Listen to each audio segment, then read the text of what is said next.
तो कैसे आप सिर्फ 50,000 रुपए में इस साल 2025 में किराना दुकान या फिर जनरल स्टोर की दुकान शुरू कर सकते हो। किराना दुकान में क्या चीज कैसे काम करती है, प्रॉफिट और फायदा कितना होता है और कौन सा सामान किस समय पर ज्यादा बिकता है। मैं बाकी सबकी तरह कोई झूठा सपना या फिर कोई बड़ी बड़ी बातें नहीं करूंगा, ठीक है। मैं आपको बस यहाँ पे रियलिटी और स्मार्ट तरीका बताने वाला हूँ। तो चलिए वीडियो को शुरू करते हैं। लेकिन अगर आपने वीडियो को अब तक लाइक नहीं किया है तो लाइक कर दीजिएगा और ऐसी और वीडियोस को देखने के लिए वीडियो को लाइक करके चैनल को सब्सक्राइब भी जरूर कर दीजिएगा। तो भाई 50,000 के बजट में किराना दुकान या फिर जनरल स्टोर की दुकान को शुरू करना है तो इस काम को शुरू करने के लिए सबसे पहले हमें ढूंढना होगा लोकेशन या फिर जगह, ठीक है, जो कि हमारा पहला काम है। तो भाई जगह या फिर लोकेशन ढूंढने में ज्यादातर जो आप में से जो वीडियो देख रहे हैं या फिर आपके पास आपकी खुद की प्रॉपर्टी होती है, मतलब आपकी खुद की जमीन होती है, वैसे वाले एरिया में जहाँ पे मतलब दुकान अच्छी रहती है चलाने के लिए।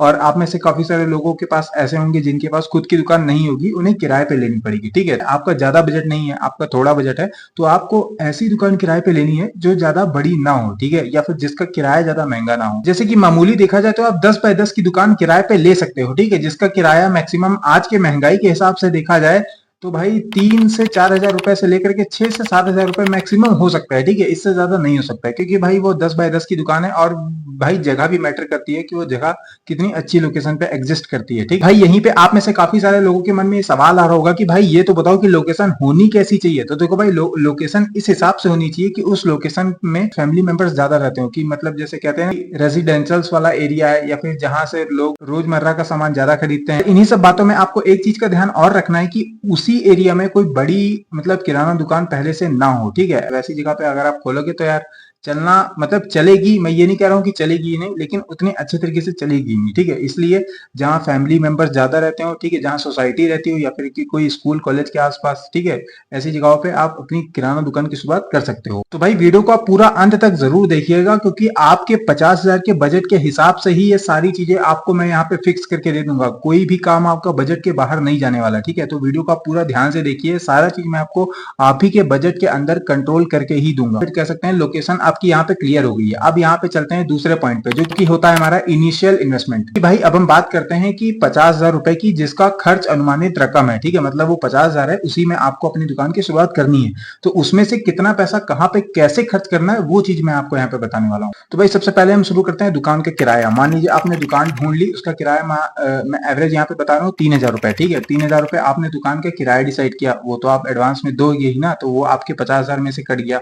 उसके बाद आप अपने दुकान में काउंटर, रैक, ये सारी चीजें लगवाओगे। तो ये सारी चीज मैं आपको कह रहा हूँ नॉर्मल साइज होता है वही काउंटर रैक आप लगवा सकते हो, ठीक है। मतलब आपका ज्यादा बजट नहीं है इस हिसाब से हम कह सकते हैं 5 से 7 हजार के बीच में ही नॉर्मल सा काउंटर और एक बनवा सकते हो, ठीक है। ये पैसा यहाँ पे कट गया। उसके बाद आप दुकान में भरोगे सामान, ठीक है। सामान की पूरी लिस्ट भी मैं आपको आगे बताने वाला हूँ। पहले यहाँ पे अभी हम सारा चीज कैलकुलेट कर लेते हैं कि कितना पैसा बचेगा और कितना पैसा खर्चा होगा।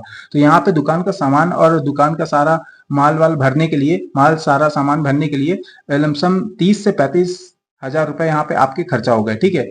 ये सारे खर्चे यहाँ पे आपने 3 खर्चे यहाँ पे कर लिए हैं। सबसे पहले काउंटर और रैक बनवाया है, दुकान के किराया एडवांस में दिया है और दुकान का सामान भरा है। उसके बाद आप अपने दुकान में बिजली लगवाओगे, जैसे लाइट लगवाओगे, बल्ब लगवाओगे। जैसे शाम के टाइम आप दुकान कैसे चलाओगे, तो लाइट बल्ब लगवाने के लिए बिजली का सारा सेटअप करवाओगे। वो सारे खर्चे को करने के लिए मैक्सिमम 2,000 रुपए वहां खर्चा हो गया, ठीक है। अब यहाँ पे आपके पूरे 47,000 रुपए खर्चा हो चुके हैं। अब आपके पास बचे हैं मैक्सिमम 3,000 रुपए जो कि बचत के हैं। अब ये 3,000 रुपए आपको बचा करके रखने हैं अपने बचत के लिए, जो कि आगे काम आएंगे जब आप दुकान शुरू कर चुके होगे तब, ठीक है। और वो भी कहाँ काम आएंगे वो भी मैं आपको आगे बताने वाला हूँ, इसलिए वीडियो को ध्यान से जरूर देखिए।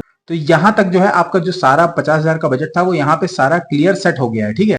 और भाई ये सारा कुछ हो सकता है 50,000 में, बस आपकी प्लानिंग सही होनी चाहिए, ठीक है। उसके बाद हम चलते हैं अगले पॉइंट पे जो कि आपके मन में सवाल आ रहा होगा कि यार हम सामान कैसा और किस तरीके का सामान रखेंगे, ठीक है। देखो भाई छोटा बजट है तो स्मार्ट सिलेक्शन से आप अपने दुकान में सामान रख सकते हो, जो कि मैं आपको बताने वाला हूँ। जैसे कि भाई शुरू करते हैं, जितने भी सामान के नाम मैं आपको बताने वाला हूँ इन सभी सामानों के नाम को आप इस तरीके के कागज में नोट करके रख लीजिए, ठीक है, ताकि आपको सामान लाने में आसानी रहेगा। तो जो सबसे पहला जो सामान है वो है भाई नमक। नमक आपको 5 रुपए वाला, 10 रुपए वाला बिक्री में लाना है, ठीक है।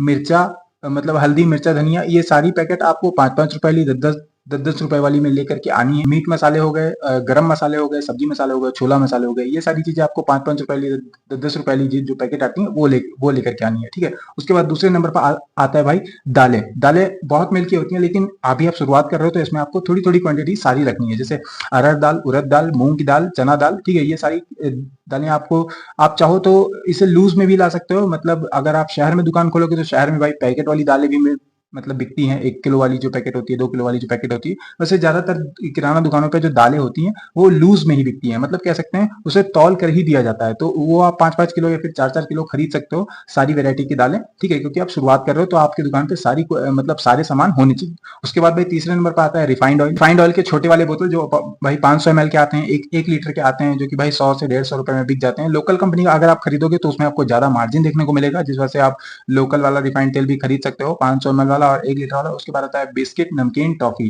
ठीक है। बिस्किट, नमकीन, टॉफी में जो 5 रुपए वाले या फिर जो 10 रुपए वाले और 20 रुपए वाले जो मैक्सिमम बिस्किट आते हैं वो आपको खरीदने हैं शुरुआत के टाइम में, ठीक है। नमकीन भी जो 5 रुपए वाली, जो 10 रुपए वाली आती है, वही खरीदनी है आपको शुरुआत के टाइम में। टॉफी तो आप जानते ही हो, जो 1 रुपए वाली बिकती है, और अभी तो वो वाली टॉफी भी आ गई है जो 2-2 रुपए की बिकती है, ठीक है। आप चाहो तो वो भी ला सकते हो। उसके बाद आता है भाई साबुन, शैम्पू, टूथपेस्ट। टूथपेस्ट, साबुन, ये सारी चीजें आपको 10-10 रुपए वाले ही लाने हैं शुरुआत के टाइम में। मैं आपको बता रहा हूँ, शुरुआत के टाइम में जो 10-10 रुपए वाले जितने भी साबुन होते हैं, कपड़ा धोने वाले, नहाने वाले, शैम्पू जो 1 रुपए वाला आता है, ठीक है। मैं आपको बड़ी बड़ी बोतल लाने को नहीं बोल रहा हूँ, क्योंकि अगर आप शैम्पू की बड़ी बड़ी बोतल ला के रखने लगोगे तो उसमें आपका बजट जो है वो कम पड़ जाएगा, मतलब पैसे कम पड़ जाएंगे और आप पूरा सामान नहीं ला पाओगे। इस वजह से आपको एक रुपए वाली जो शैम्पू की लड़ी आती है वो अपने दुकान पे रख लेनी है, सभी कंपनी की, ठीक है। ऐसे में क्या है भाई, आपकी दुकान पे सारे कंपनी के प्रोडक्ट रहेंगे तो क्या है भाई, जो ग्राहक है वो खाली हाथ नहीं लौटेगा, ठीक है। जिस वजह से आपको सारी वैरायटी अपनी दुकान में रखनी है।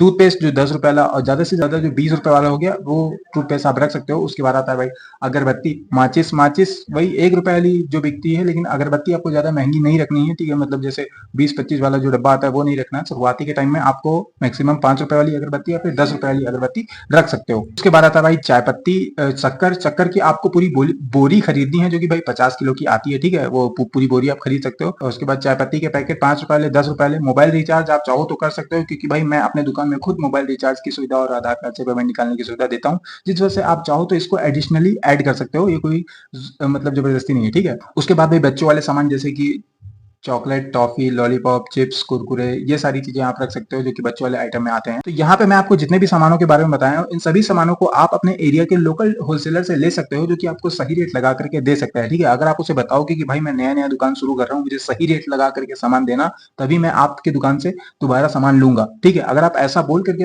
उसके पास से सामान लोगे ना, तो वो आपको काफी सही सही रेट लगा करके देगा, क्योंकि वो जानता है कि यार ये नया दुकानदार है, मतलब ये नई नई दुकान शुरू कर रहा है, तो इसको मैं सही रेट लगा करके दूंगा, तभी ये दोबारा से ही, मतलब दोबारा मेरे से ही सामान लेगा, ठीक है। जिस वजह से वो आपको सही रेट लगा कर देगा और उसी वजह से आपको अच्छा खासा मार्जिन भी मिलेगा। यहाँ तक आपने अच्छी लोकेशन पे दुकान ढूंढ ली, दुकान का किराया दे दिया, दुकान को शुरू भी कर दिया। अब आपको यहाँ पे कुछ जरूरी बातों का ध्यान रखना है। जो देखो भाई, कुछ जरूरी बातों का आपको ध्यान जरूर रखना है कि उधार देने से बचो, ठीक है। मतलब जहां तक मैं तो सीधा मुंह पे कह देता हूँ भाई कि मैं भैया उधार नहीं देता अपनी दुकान पे, ठीक है। अब भाई देखो, आप नई नई दुकान शुरू कर रहे हो तो आपको थोड़ा बहुत तो उधार देना पड़ सकता है ग्राहक बनाने के लिए, ठीक है। यहाँ पे मजबूरी है, अगर आप उधार दे रहे हो तो ग्राहक बनाने के लिए आप उधार दे रहे हो, ठीक है। लेकिन यहाँ पे अगर आपको मतलब उधार देना ही है तो आप एक लिमिट तय करके दे सकते हो उधार, ठीक है। वैसे मैं आपको कहता ही नहीं हूँ यार कि आप उधार पे सामान दो, मैं तो सीधा बोलता हूँ आप यही बोलो ग्राहक से कि यार हम उधार पे सामान नहीं दे पाएंगे। वैसे फिर भी अगर कोई भी मजबूरी पड़ जाती है, अगर आपको देना पड़ जाता है उधार, तो आप एक लिमिट तय कर दो कि यार 60 रुपए, 70 रुपए, 150 रुपए से ज्यादा मैं उधार नहीं दे सकता, ठीक है। ये एक लिमिट तय कर दो आपकी, इस लिमिट से ज्यादा मैं उधार नहीं दूंगा, ठीक है। वरना भाई मेरा तो सीधा सीधा सीधा कहने का मतलब है कि यार उधार दो ही मत, उधार का खेल खत्म। अपने मतलब दुकान पे कागज पे प्रिंट करके चिपका दो, मैंने भी अपने दुकान पे चिपकाया हुआ है। अगर आप वो मेरी दुकान का व्लॉग वीडियो नहीं देखे थे तो वहां पे मैंने आपको दिखाया था कि मैं अपने दुकान पे खुद चिपका करके रखा हूँ कि उधार बंद, ठीक है। तो इस तरीके कुछ आप भी अपने दुकान में चिपका सकते हो। और भाई अभी के टाइम में क्या है, लोग यूपीआई का इस्तेमाल बहुत तेजी से करने लगे हैं, जिस वजह से आपको ऑनलाइन पेमेंट लेने की भी सुविधा रखनी पड़ेगी अपने दुकान पे, ठीक है। तो उम्मीद है भाई वीडियो आपको पसंद आई होगी। तो वीडियो आपको कैसी लगी कमेंट करके जरूर बताइएगा, और ऐसे ही और वीडियोस को देखने के लिए वीडियो को लाइक करके चैनल को सब्सक्राइब भी जरूर कर दीजिएगा।